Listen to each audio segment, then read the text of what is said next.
আপনাদের মধ্যে অনেকেই রয়েছে যারা তাদের নিজেদের জিমেল অ্যাকাউন্টের নাম এবং ইউজার নেম চেঞ্জ করতে চায়। তো এটা অনেকের কাছে অনেক সহজ ব্যাপার এবং অনেকে এটা জানেন না। তো আজকের আমি আপনাদেরকে দেখাবো খুব সহজেই আপনারা কিভাবে আপনাদের জিমেল অ্যাকাউন্টের নাম এবং ইউজার নেম চেঞ্জ করবেন।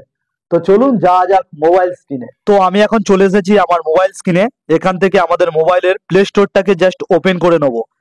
তো দেখতে পাচ্ছেন এখানে আমার প্লে স্টোরটা ওপেন হয়ে গেছে এবং ওপরের দিকে দেখুন আমার নামের একটি জিমেলের লোগো রয়েছে। তো জাস্ট এখানে ক্লিক করে দেবো।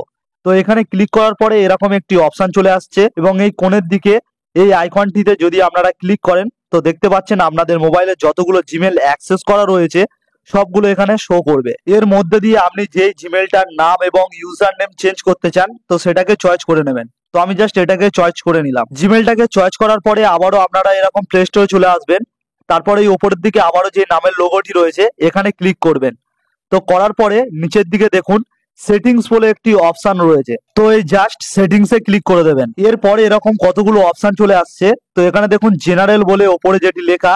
তো জাস্ট এখানে ক্লিক করবেন। এখানে ক্লিক করলে এর ভেতরে কতগুলো অপশন এরকম ওপেন হয়ে যাচ্ছে, তার মধ্যে অ্যাকাউন্ট অ্যান্ড ডিভাইস পারফরমেন্স। তো এখানে ক্লিক করে দেবেন। পেজটা লোডিং হওয়ার পরে এরকম একটি অপশন চলে আসছে আর এখানে দেখুন চেঞ্জ কন্ট্যাক্ট ইমেল বলে লেখা রয়েছে।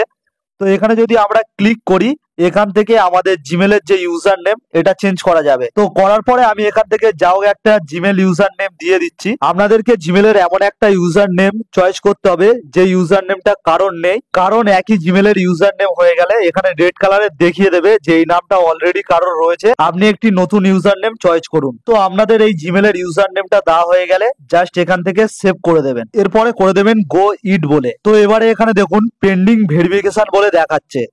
তো 24 ঘন্টার মধ্যে আমরা যে নতুন জিমেলের ইউজার নেমটা দিলাম, যে ইউজার নেমটি রয়েছে ওইটি বাদ হয়ে যাবে এবং নতুন যে ইউজার নেমটি দিলাম ওই নতুন ইউজার নেমটি চালু হয়ে যাবে। জিমেল অ্যাকাউন্টের ইউজার নেম কিভাবে চেঞ্জ করতে হয় তো সেটা তো দেখলাম। এবার চলুন দেখা যাক জিমেল অ্যাকাউন্টের নাম কিভাবে পরিবর্তন করতে হয়। তার জন্য পুরোপুরি ব্যাক করব, আবারও চলে আসবো গুগল প্লে স্টোরের মধ্যে। এখান দিয়ে আবারও আমাদের যে নামের লোগোটি রয়েছে এখানে জাস্ট ক্লিক করব। তো করার পরে এখানে দেখুন গুগল অ্যাকাউন্ট বলে একটি অপশন রয়েছে।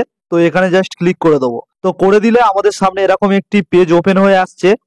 তো এর নিচের দিকে দেখুন অনেকগুলো অপশন রয়েছে, home, personal info, data and privacy, প্রচুর এরকম অপশন রয়েছে। তো এর মধ্যে দিয়ে পার্সোনাল ইনফোতে ক্লিক করব। তো এখানে দেখতে পাচ্ছেন একটি অপশন রয়েছে নেম বলে। তো এখানে আমাদের নামটি লেখা রয়েছে জিমেলের। তো জাস্ট এখানে ক্লিক করে দেবো। তো এখানে ক্লিক করলে একটু লোডিং হবে। তো লোডিং হওয়ার পরে দেখতে পাচ্ছেন নেম বলে একটি অপশন চলে এসেছে এবং নিক নেম বলে। তো এখান দিয়ে নেমে ক্লিক করব। তো করার পরে দেখতে পাচ্ছেন এরকম একটি অপশন চলে এসেছে ফার্স্ট নেম এবং লাস্ট নেম। তো এই জায়গাটায় আপনাদের পছন্দ অনুযায়ী ফার্স্ট নেমে আপনাদের নাম এবং লাস্ট নেমে আপনাদের টাইটেল দিয়ে দিতে পারেন। দেওয়ার পরে জাস্ট এখান থেকে সেভ করে দেবেন। তো সেভ করে দিলে জিমেল অ্যাকাউন্টের মধ্যে আপনাদের নামটি চেঞ্জ হয়ে যাবে। তো দেখলেন খুব সহজে কিভাবে জিমেল অ্যাকাউন্টের নাম এবং ইউজার নেম পরিবর্তন করতে হয়। যদি ভিডিওটা হেল্পফুল হয়ে থাকে অবশ্যই একটি লাইক করে দেবেন আর এরকম ভিডিও পেতে হলে আমার চ্যানেলটিকে সাবস্ক্রাইব করে রাখবেন।